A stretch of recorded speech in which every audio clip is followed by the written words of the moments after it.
Today I'm taking a look at Costain Construction. So Costain is involved in quite a number of sectors, really at the bigger end of the construction market.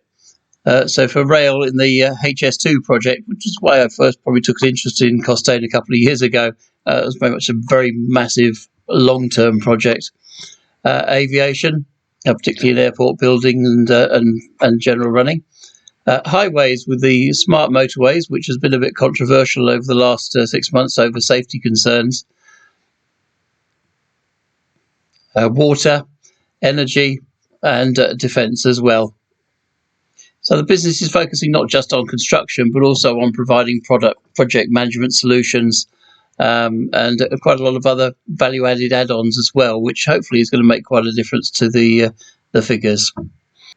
So I watched the hour-long investors presentation for March 2022, looking back at the previous year, and I've really tried to build the figures in as best as I possibly can on this. So obviously in 2020 we're seeing some Rona effects there, and things that sort of picked up in 2021.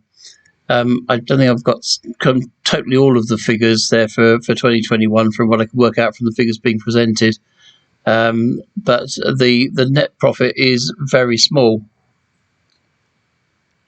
Really, one of the major reasons for the low net profits there is there were a couple of construction projects in the last couple of years, Peterborough being one example, where there were some penalties incurred on that, and that's resulted in losses in the last couple of years or so. So the company's sort of coming around from that, and there was very much a management team's focus on increasing their profitability on a project, not actually taking on a project for project's sake.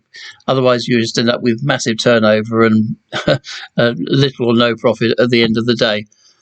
And so to start to focus even more on more higher margin endeavours, such as project management, when the fees are high and the overhead's not so low.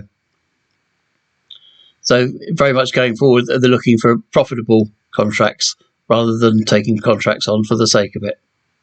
So assets versus liabilities, the debt to equity ratio seems quite high from the look of the figures there, and that there would be a need to reduce that going forward.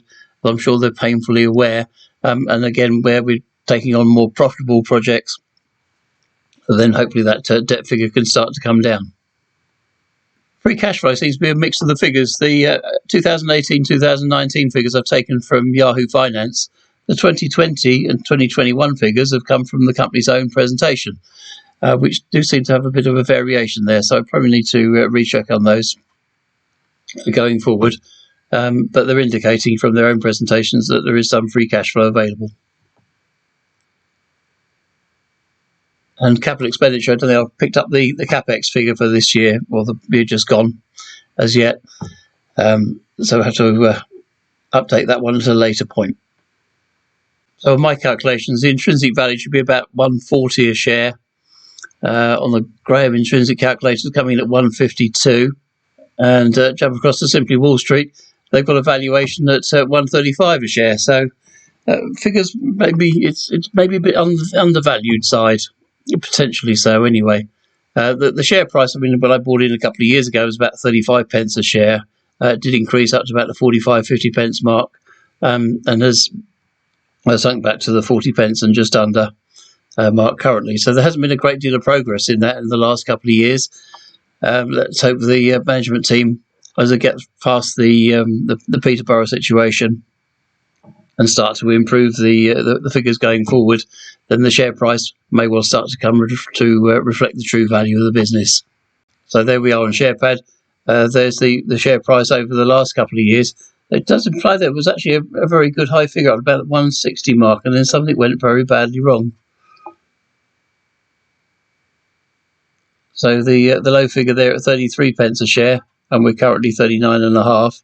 Yeah, we have been idling some reasonable improvements in the figures, but things seem to have tailed off yet again.